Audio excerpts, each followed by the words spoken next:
And you can watch the rest at that point. And for parents who aren't here, if your parent's not here, I'll have it on my website for them too. So welcome. If you didn't stop by the volunteer paperwork over there, you might want to hit that on the way out. There's a classroom volunteer piece of paper, a library piece of paper for library volunteers, and the school library, and a PTC volunteer. So, kind of go through where I'm going to talk tonight. I'm going to start kind of a little welcoming and who I am, because I know a lot of you, and some of you I don't know as well. Talk about class management, class policies, homework, and folders. The curriculum we're going to focus on this year in 5th grade. Some supplemental material, mostly about my website. And then the best way to get a hold of me, when, where, how, all those kinds of things, and kind of questions and anything you might have at the end. So this is my 20th year of teaching. It's hard for me to say that. I feel pretty old. As I watch my students graduate every year, and now I watch my students getting married, and now I watch my students having children and bringing them back to see me. So I taught 10 years in Antelope Creek, on the other side of town, and then I taught, this is my 10th year here. So in those 20 years, I've taught 2nd through 5th grade, 4th and 5th being my favorite, and the ones I've taught the most. I've also looped with kids many times, where I've taken kids for 2 or even 3 years at a time and moved up with them. I taught a lot of 4 or 5 loops at Antelope Creek, where I'd stay with kids from 4th to 5th grade. So I know both of the curriculums, 4th and 5th, very, very well. I live in Sacramento, so I drive up here in the morning, and I drive back in the afternoon. I have a 5th grade daughter now, who is in preschool here on campus with about 6 of the kids in here, which is very odd and peculiar and kind of neat at the same time, because some of you I've known for all those years, since my children were in preschool with mine. But my daughter goes to Theodore Judah in Sacramento, about half a mile from where we live, and she walks to school in the morning and walks home in the afternoon. So before I taught, I worked with adults with disabilities, and before that, I worked for the Gap. Selling socks. I was a store manager for a long time in Sacramento and then Reno. So kind of my 3rd career after college, I guess. So that's kind of me. My wife's an attorney in Sacramento. She's a partner in a law firm. She's been practicing for about 15 years as well. So. Our class mission statement is posted up in the corner up there.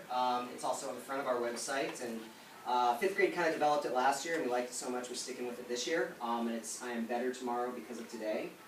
It's all about the mistakes we make on a daily basis and the practice work we do in here, and the fact that all the mistakes we make and all the things we do, whether they're good things or not so good things, we learn from them and hopefully make better choices or learn things and then can build on those the next day, or are frustrated by something today, work really hard and understand it tomorrow. So it's kind of our class mission statement that we really focus on all year long, which kind of goes along with the next line, the fine line of 5th grade, kind of support and letting go. I've taught for, obviously, a long time now, and I've watched the pendulum in education go back and forth. It's kind of all the way back to where it was 20 years ago when I started, believe it or not. And it's been interesting to watch that and to kind of move my way between the cones all the way through, because I haven't always felt at one with the philosophy of education in the United States, much less California. But I think we're moving back the correct direction. I know there's a lot of questions about Common Core and things like that. But the mere fact that children are learning things and they're coming together and making sense more. And they're not learning things in isolated structures. I've been doing that for years. Even all the years I really kind of wasn't supposed to be doing it, because kids learn much, much better when they see the connection between things. It's kind of my connection with my algebraic acropolis over here. It's kind of something I wanted to do last year and was never able to do it, but I teach math with the idea that every piece of math comes together And without every one of those pieces, the whole thing kind of falls apart. And right now we're learning topic 1, which is place value, and how that integrates into their multiplication facts. And that is really that foundation for the entire concept of math in 5th grade. We talked about foundations today. It was interesting, the earthquake that just hit, and we talked about the kind of foundations that are in Rockland compared to the kind of foundations that are in San Francisco, and older foundations and newer foundations, and just how that really affects things. I've got 3 kids that wrote on their beginning of the year things that they want to be architects, so they were really listening and asking questions and offering things. But my approach is to really fit things together and make sure that they don't ever have the question of why are we learning this. And that's always my challenge to them, is if they ever can come across something that we're working on during the day and they just don't have a clue why we're learning it, they need to raise their hand and ask. And if we can't figure out why we're learning it, we're not going to do it. It has to be relatable to life and their future, and being 9 or 10 years old. They have to be able to understand why it's important. So that's kind of my entire philosophy. How that relates to a fine line of support and letting go. I've changed as a teacher in 20 years as well, and my expectations and my level of what I give kids and expect to come back. A big change in that is my philosophy over the last 4 or 5 years about homework. And my philosophy about homework is pretty simple. That if your kids are in class with me all day long and they are working really hard and giving me all of their attention and having to sit as still as they possibly can in these things, that they should be able to go home to kids. And they should be able to go home and not be stressed out because they have soccer practice or baseball practice, or be able to sit down and have dinner with you, or be able to make a cake with you on a weekday and not just weekends, or whatever it is. So the philosophy is that there's some practice that comes home, but if they're giving me their very best effort in here and they're not wasting their time during the day in here with me, they won't have a lot to do at home. They will always have 20 minutes of reading. Always have 20 minutes of reading. But the philosophy is that if they're giving me their very best in here, which they do the very vast majority of the time, they're not going to have to do a bunch of practice at home, because they're doing that practice here, and they're doing it with me, so I can support them, and I can answer their questions, and I can push them and challenge them and scaffold them and all those things. So the amount of homework might not be as great as maybe you expected.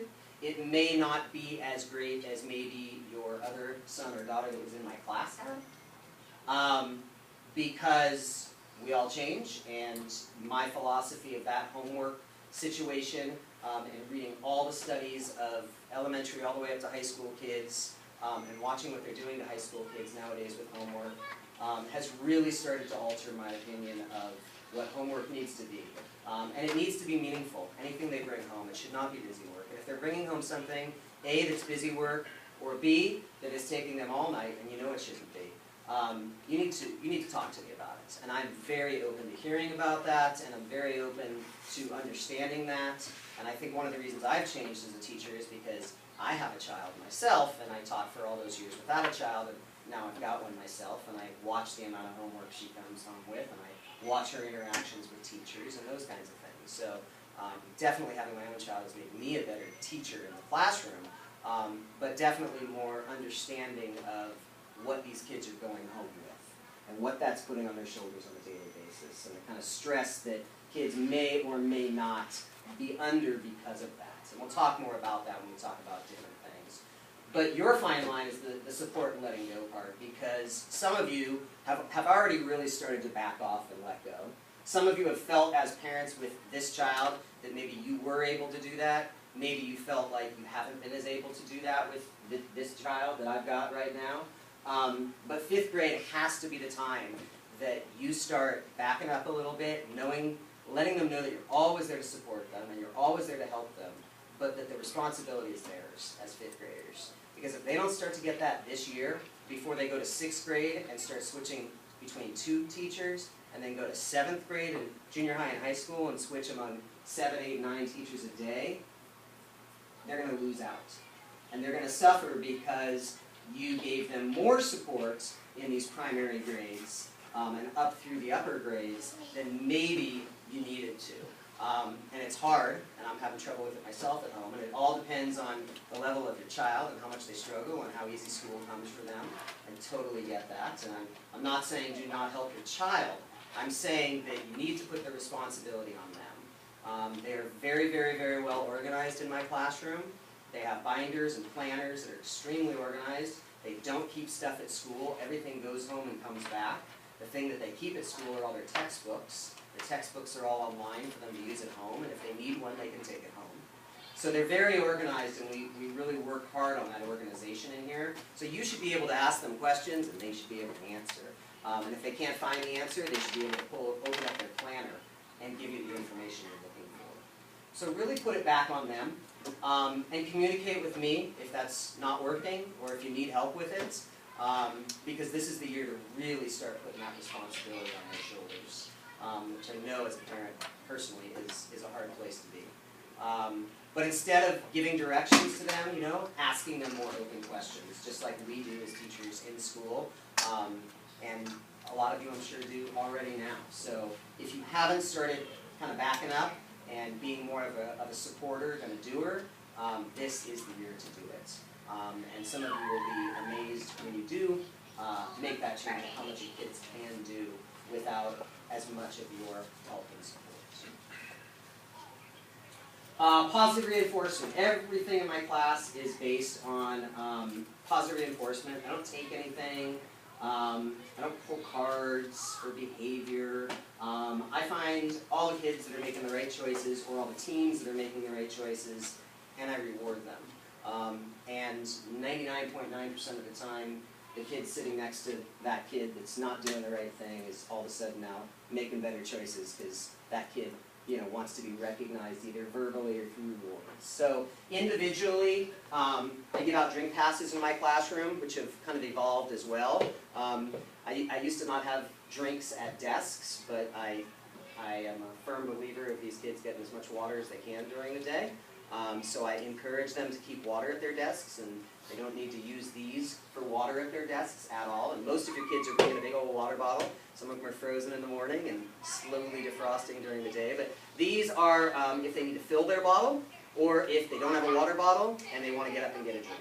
There are also 2 of them is what it costs to use the bathroom. If they need to use the bathroom, because sometimes you need to use the bathroom, but they also need to be responsible enough to use it on the recesses the same way I have to. So that's the expectation there. And the only way they lose these drink passes is there's a few kids that have jobs in here, and well, everybody has jobs, but a few of the jobs, if they catch you making a mistake in the school day in that job, like not moving your attendance stick in the morning, the main thing you're supposed to do when you walk through that door, then the person that has that job grabs the stick, and if that person's here, to get your stick back, you got to pay the drink pass for the stick back. So there's a few places that you've got to pay a drink pass for things like that, but it's student to student. It's not me. I don't have to take these. The other place is team points. All the nodes, which we'll talk about more, are in teams. Team 1 through Team 8, they're all in 4s. And the teams earn points through all kinds of stuff. The biggest thing the teams earn points through is I read. All my read to's on my iPad, and my iPad is mirrored to my Apple TV. So what I'm reading is up there on the screen, and they are following along, like the old-fashioned, we all have books, but they don't have books. But I'm able to do all kinds of things with that. I section off half the screen, and I've got an electronic randomizer, and when I push it, it randomizes and chooses a kid's name. And when that kid's name is chosen, if they know where we are in the book, as they're following along, they start reading. And when I ask them to stop reading, they come up and they give their team a point. So it's following along as they're reading, knowing that they can earn a point for their team, that kind of thing. I do a lot of fun things with the read tos. I do a lot of reading to my kids. We dissect a lot of the reading. I can write on the iPad over the book. We can talk about the skills we're learning in daily language. We can talk about vocabulary words we're working on this week. We can talk about writer's tools. So I do a lot of that through the read tos that I read to the kids. And I usually read about 5 books to the kids throughout the school year. Points and passes. I think I talked about that. Classroom leaders. Every child has a leadership position. A few of your kids have 2. because I have 8 group supply leaders. There are 8 cupboards over there against the wall, and they are in a group for the whole year when it comes to their supplies. All their supplies are kept over there. Their rulers, their calculators, their whiteboards, dry erase markers, dry erase boards, all their textbooks, their test folders, all those things. So when they need those things, the group supply leaders get up and they pass those things out, no matter where those kids are sitting in the room. Right now they're sitting in groups, but they won't be. But by then, the group supply leaders will memorize the kids' student numbers and be able to pass those things out real quickly. So those kids have 2 jobs. They're group supply leaders all year, but then they have other jobs. And my list of jobs was on the internet all last week on my website, so kids can make their choices in jobs. Almost all of your kids have been trained as of now. There's about 4 jobs that haven't been trained yet, but almost all of your kids have been trained now, so if they haven't talked about their jobs already, ask them what they're doing. They have 3 jobs during the year, 1 each trimester, and I use the randomizer same way. They have a list in front of them of their top 10 jobs, and when their name comes up, they ask if they can do a job. And 99.9% of the time I tell them yes. Once in a while, a kid will choose a job that will be a job that doesn't fit them. For instance, a slower worker, someone that takes more time to get work done, may choose being the classroom librarian who gets interrupted constantly with kids checking out books from my class library. If I know that's a bad fit, I might encourage that kiddo to try another job where it's not going to get stressful for them because they're going to get interrupted as they're working. But the majority of the time, I think all the kids got their choices this time. I didn't tell anybody they couldn't have their choice. So we do that 3 times a year. We switch seats 6 times a year. On the AR term, we switch seats. Class website. Hopefully most of you have been on my class website. It's been a labor of love over years and years and years. Everything you ever want and more is on here. I share a few of the pages with my old partner, Mrs. Zanetti, so a few of the links you might get, they might come up and they might say Mrs. Zanetti at the top because we share those links, but they all are my links. Big important news is always at the top. This is a huge important part right here, all the AR terms and AR weeks. We'll talk about AR. There's a countdown for this AR term, 28 days left, tells them how much.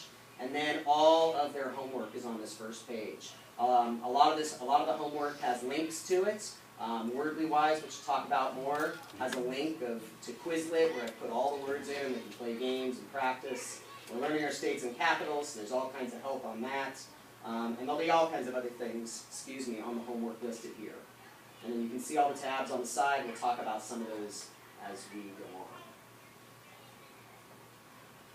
on. Grades. 90-10. Our school went to 90-10 about 2 years ago, most of us. Some teachers went last year. And what 90-10 means, and most of the district has gone that way now, definitely the junior high and high school have gone that way, is that 90% of the grade is based on summative evaluations, tests, projects. Summative meaning the end of a topic, the end of a chapter. All the formative stuff,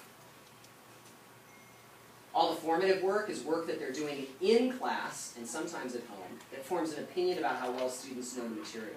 Making mistakes here is an important thing. So the summative is tests and projects, final tests, final projects to show what they know.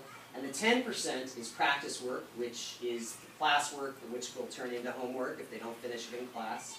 Quizzes, AR logs, collaboration, teamwork, all of those kinds of things. So the summative tests and the summative evaluations and the summative projects are the ones that carry the most weight. And a lot of the kids, it takes till 5th grade to really start understanding that, if they don't do well on a quiz, if they get an F on a quiz for some reason, then it is really not going to affect their grade at all, as long as by the end of that unit, they understand the material and can demonstrate a mastery of it on the test or the assessment at the end.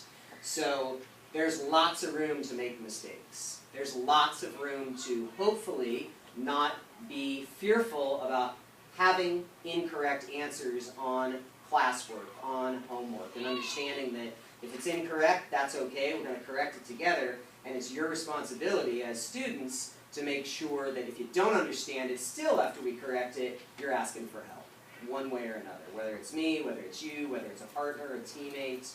So that's that kind of mistake-making capability that's so important. Tuesday folders have not come home yet because a lot of our school supplies have not shown up, unfortunately. And if my Tuesday folders don't show up at school tomorrow, I'm going to buy some over the weekend and get reimbursed. But you'll get Tuesday folders every Tuesday, and my Tuesday folders are have two sides. One side on the left-hand side, this is the left-hand side, it mirrors the report card. So it's going to tell you if there's any late work or missing work in any of the main subjects, the reading log, writing, spelling, math, social studies, planner. And then this part down here mirrors the report card as in social skills and study skills. And it's going to let you know if I'm seeing anything that might need a little bit of extra attention, whether that be organization, attitude, responsibility. If there's a check there, there will also, on this page, instead of this pretty little happy face, there's always going to be a sticker right there. And I'm going to type you 90% of the time an individual note about a child every single week right there. There'll also be attached to that a note that is to everybody. So it might say, this is the 5th week AR, make sure you're at 17% this week, and Bobby had a great week, but he forgot his planner twice. So there'll always be a follow-up on that other, if there was something on that other page that says, you know, something needs to be worked on, it'll show up there again. And I'll tell you more about it. If you still don't get it, let me know, email me, definitely. It needs your signature right here every time it comes home. And if you want to write me a note or put a smiley face, your kids really like it if you write a note to them right there, I found. Like, great job, Bob, you're doing terrific or something. So they enjoy that. Or a smiley face or just something on there besides a signature. It tends to they enjoy that. Signature and expectations, yeah. All right, so AR, AR log, Wordly Wise, and DLI. If you were at this school last year, you know all about those things, but they are different than 4th grade, and they are different than other classes. And again, my philosophy and how I set goals and stuff is a little different too. There are 6 AR terms, 2 per trimester. Your child has a blue AR goal page in their binder. If you haven't seen it, it's in their binder. It'll be in their binder all year. It'll be updated every 6 weeks when a new AR term starts. Is that light flashing black and or red back there? If it's not, can we hit the little button? The air conditioning will go back on. There's a little, yeah. To the right, there's a button. Yep, that one. Awesome. Thank you. And so, the way I do AR is this. Every child in the room has an expectation of averaging out to an 85% on their tests. You know how AR works. Every time they get a better score, their average comes up. Every time they get a lower score, their average comes down. They're all going to have a zone. Their zone is based on 2 things. Their zone is based on their first star reading test that they gave at the beginning of the year, and I have a report that shows me how they did every single term last year, what they read, how many points they got, so I can really start to understand if they're a faster reader, a slower reader, if they struggle with reading, if they really enjoy it, all of those things. So I'll have a book level goal that's in the middle of that zone. They'll have a goal, and then in my class, I do a challenge goal also for those kids that really want to push harder. My challenge goals are usually 5 to 9 points higher. And the way it works in 5th grade is they get to go to the AR celebration if they make their 3 goals, 1, 2, and 3. Later in the year, I will be setting additional goals like, Bob, I want to see you read 2 nonfiction books this term also, in addition to everything you're reading. Included in everything you're reading, I'm sorry. The challenge goal is set a little higher, and for all the kids that meet all these, and their challenge goal, I do something a little special and extra for them every 6 weeks. I never tell them what it's going to be, but I'll do ice cream party or a pizza party or something like that. And just for the kids that want to push themselves, because some of your kids like that challenge and want that challenge, and some are not interested in ever going for it, and that is fine. There's 6 AR terms. They're right here. They are in your child's planner. Okay? Now, AR, I really look at AR as a tool. AR should not end up being stressful for your child. So let me tell you what that means. My goals this first term are set pretty low, my point level goals. All the goals that your kids got, your kids all sat over here with me and got this piece of paper and said, yes, Mr. Salinger, that goal looks appropriate. No, it doesn't stress me out. A couple kids told me they wanted it higher, and I said, great, make it this time, and I'll make it a lot higher in the second term. I want as many of my kids to make it in the first term as possible. The ones that read slowly, the ones that read fast, the ones that read high, the ones that read low, I want them to make it, and I want them to feel successful in this first term. After this first term, I start moving those points up a little bit for some, a little more for others. But again, every time that I give them a new goal, every 6 weeks, I sit down with each of them one-on-one, and I ask them what they think about their point goal. And we talk about how much effort did you put into the last term. Well, you didn't get very many points, but did you read on Friday, Saturday, and Sunday? Because your goal is based on you reading 140 minutes a week. I'm only going to check in your reading Tuesday morning, Wednesday morning, Thursday morning, and Friday morning for 20 minutes. But your goal is based on me giving you time in class and you reading 20 minutes a night at home every night. Now, if you're not going to read 3 nights on the weekend, read an extra 60 minutes during the week or something. That's totally up to you. I tell them the whole thing about how scientists have proven that if they read 20 minutes a day, every day, they'll be a much better reader than if they read 60 today and none for the next 3 days. But again, life happens, and if they don't have time to read on one day, they need to make it up on another day. So we have that discussion.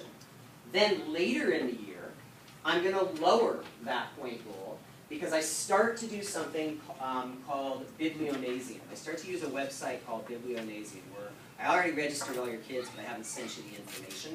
And basically, it's a book review website. And the kids will review books on this website. Only them and you and me can see their reviews. But they can read each other's reviews. And they get to now write about the books that they're reading. And there's some format to it, but it's pretty free writing about the book. Not giving away any of the secrets yet, trying to get people to want to read it, trying to get them to write those persuasive types of paragraphs to make others want to read the book.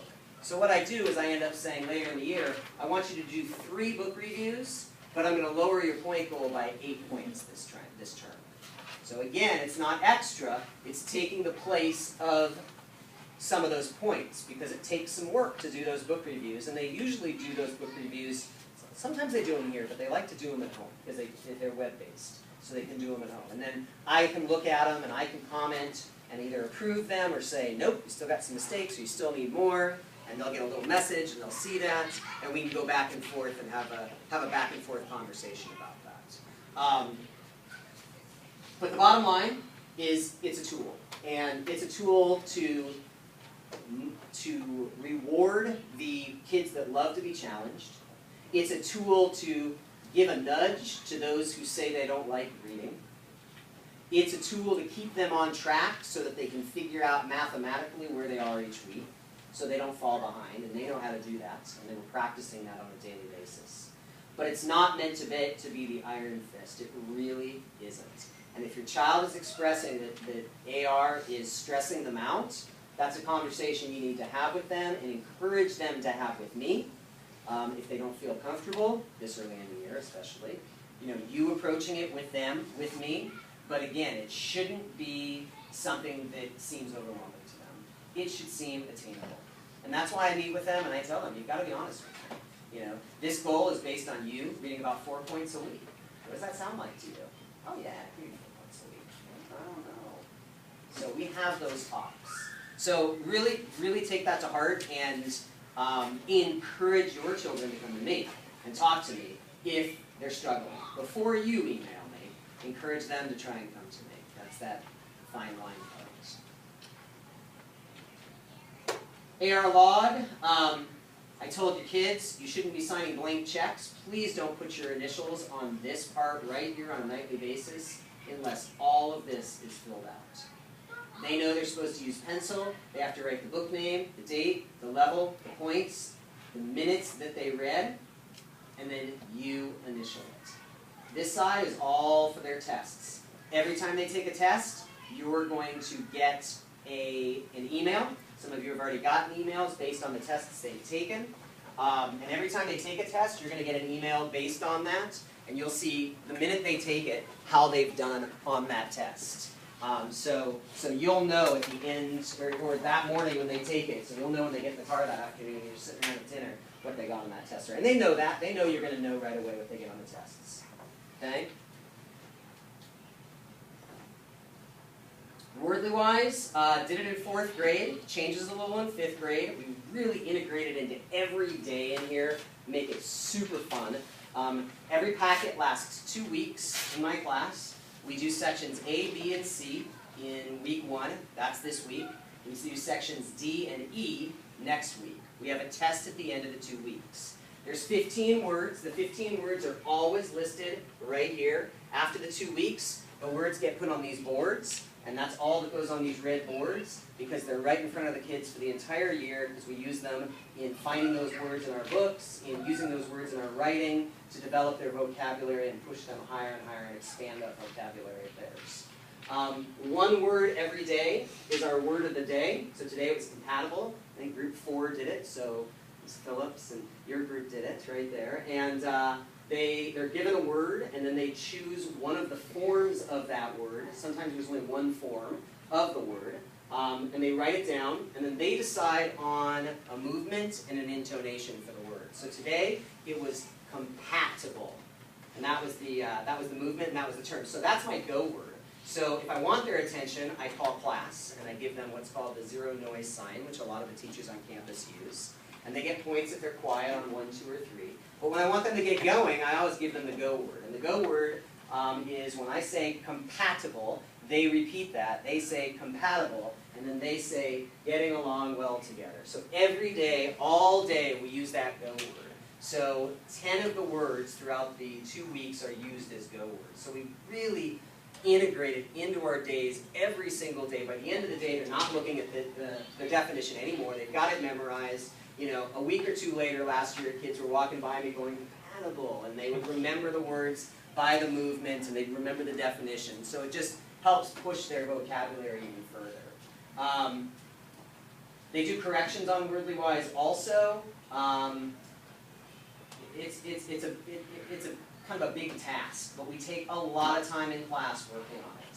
So your kids so far, hopefully, have not been spending tons of time at home on Wordly Wise. Where they should be spending time on Wordly Wise is on our website. On that little Wordly Wise tab, they should be going on that, playing games, quizzing themselves. There's all kinds of ways that they can get ready for the test next Friday, every other Friday. DLI, that's what we do every single morning, daily language instruction. Oh, and by the way, we put the old word of the days up on that wall over there. So those are the last 3 days that we've done. And then we take the whole 2 weeks and we house it all over in the corner over there. So we keep them up all year. DLI, our DLI goals are listed up there as well. And this week it's the kinds of sentences. And this is basically their independent work in the mornings. I teach it on Fridays. And then Monday, Tuesday, Wednesday, Thursday, in the morning, while I'm checking kids in and having the conversations I need to have, this is what they're working on silently. Then we correct it as a group. Doesn't matter how many they get right or wrong. They all get 100% if they make all their corrections in red. And then they're responsible for making sure they ask about things they're not sure about. Our first DLI test is tomorrow. On my website, there's a DLI tab, and I've put tons of games that help them with DLI as well. Most weeks there's a game on the tab as well. So again, another place they should be on that computer almost every single day. Envision Math we're using again. It's going to look a little different this year. You're kind of in a transition as parents right now. Last year we had Envision. This year we've got Envision that has changed, and we as teachers are struggling because we have nothing on paper right now. Everything's on our computers, which is very difficult, printing everything out and following the teacher's manuals and such, but hopefully we're going to start getting some of that. But with the switch to Common Core, Envision has very quickly put together Band-Aids, basically, to make sure that they are hitting what needs to be hit in Common Core. We're piloting as a district this year, math, pilot every 4 to 7 years. So next year, there'll be a new math program, whether it's Envision again or something else. But for you, it's going to be CPM. And if you haven't heard about CPM, you'll hear about it. It's the math that junior high is using. So they'll be getting a start in junior high math in 6th grade next year, no matter what's adopted this year. So kind of an in-between year. All their writing this year is going to be in social studies and science. I've done writing a lot of different ways, as some of you know. This year, all of it's going to be in writing or in social studies and science, along with a lot of presentations. Those of you that have kids in my class in the past know that I do lots and lots of presentations. We start off really slowly and really easy for those kids that are very, very, very shy or scared about it, and we just work our way up. So they'll hopefully feel not scared to do presentations in junior high school, because it being adults' #1 fear to public speak. We talk about that a lot in here. We talk about the fact that being nervous is great up there, but being frightened and scared is not what they want to be. They're going to have to do too many presentations in school and in life. So I hope to kind of break down those walls this year. Online resources, my website, all kinds of study tools like I showed you, quizzes, Renaissance Home Connect, that's where the email comes from. It tells you how your kids did on a test. But you can also get on it, or your kids can at any time check where they are in AR, or to look up a book. If they want to look up a book and know if it's AR, know what level it is, know how many points it is, maybe they have it sitting at home, that's the best place to look, and they can type it in. Oh, and AR has done something finally very cool this year. They've taken upon them the advantages of what Amazon does. So basically, once the kid reads a book, your kid reads a book, it'll come up and say, hey, if you like this book, try all of these. But all of these books will be books in just that child's zone. So it's very personalized, trying to make it easier for kids to find books that have more trouble finding books. And then supplemental stuff, attendance, super important. It's super important, and if your child's going to be absent one day, for me to know the day before is super helpful, or as far ahead as you can tell me. If your child's going to leave partway through the day, it's very helpful for me to know, because I will actually switch my day up a little bit to test a little earlier or do something earlier that is going to be harder for a child if they miss. So you know, kids being here is super important. I understand that sometimes you have to pull them out, and sometimes they won't be here, but the more you can let me know, I will try to do my best to make sure that they miss as little as possible, and what they do miss, I'll give to them either beforehand or afterwards to make up. Google office hours, 7:15, 3:45. Late students need to go to the office first before they come down here. You've kind of seen our new deal out there. Mrs. Thorson talked about it too. So we walk in at that second bell at 7:50, and after that, if kids aren't already in here, they need to start at the office before they come here. Field trips. We're going to B Street Theater in November. We're going to pull in 2 or 3 speakers this year. One about the Revolution, American Revolution. And one about the colonies, I think, more social studies based, maybe a science presentation as well. We've kind of done field trips in blocks over the years here at Rucola. For the first few years, 5th grade was doing Coloma Science Camp. And then for the next few years, Mrs. Zanetti and I were doing Angel Island. But when Mrs. Zanetti got moved last year, it kind of threw us a loop at the end of the year, and Angel Island didn't get set the way it needed to, so we are looking for new things to do this year with Miss Fortenberry and I. So we're talking to some other schools about some different things that they're doing, but you'll have more information on that as we kind of come up with some things. Parent volunteers, super important. I've got all the sign-ups like I told you. And nodes, I'm 1 node short. I really don't want to do a bunch of fundraisers, so I may ask you for a little bit of a donation at some point so we can buy 1 more node. They're $350, so I figure if I get somewhere around $10 a parent, I won't have to do a bunch of crazy donut sales and things like that again. I was lucky enough, unlucky to lose my partner Carrie Zanetti, but lucky enough to get her half of the nodes. So this year I was only supposed to have half a class of nodes. I've got a whole class of nodes, so I'm pretty blessed to have an entire class minus 1. And I'm moving that around the room. It's not been in a single person seat during the year, and it will not be. But I'd like to get one ordered so that I can have a full class set and I don't have to do that. The nodes are terrific. I saw some of you talking about how hard it would be for you to sit there because you would be moving. Kids move, and it's okay that kids move. And a lot of your kids do so much better because they can move. They can have a little bit. We've got some node expectations on the wall, and we've talked about those a lot. They shouldn't be spinning 360s in their node. But a little bit of movement while they're sitting there is okay. Some of us, me included, have a lot of trouble sitting still or standing still. So you know what that's like too, and that little bit of movement is okay. So we talk about what appropriate movement is with the nodes. Node's been great so far. We've been partnering up this way, teaming up all of our nodes faced in the middle. We did a U-shape the other day. We did a circle the day before that. But we can move the classroom on a dime, which means that I don't have to plan my lessons around the seats like I used to, because it's just too hard for 32 kids to move 32 of those desks and 32 of those chairs in any significant time and get anything done. So these have been amazing. The best way to get a hold of me, information at the website, email. I look at my email till 6 o'clock at night, and that's kind of my personal cutoff, and then I look at it again the next morning. I'm a super early person, so if you send me something after 6 o'clock, you'll probably have a message in your inbox before you're out of bed in the morning. But the best way to get a hold of me is definitely email. Class Tuesday folder, you can write me notes if you want in there. If you want to set up a meeting, works perfectly before or after school. I'm available most days before and most days after. I do have yard duty a number of days this year in the morning before school, but I can meet before that.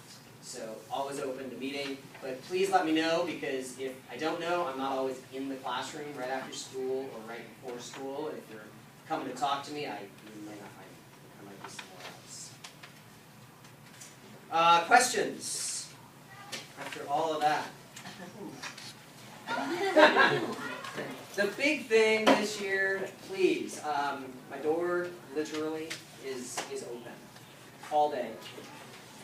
Encourage your kids to come to me if something feels overwhelming to them, if something feels stressful to them. Encourage them to come to me.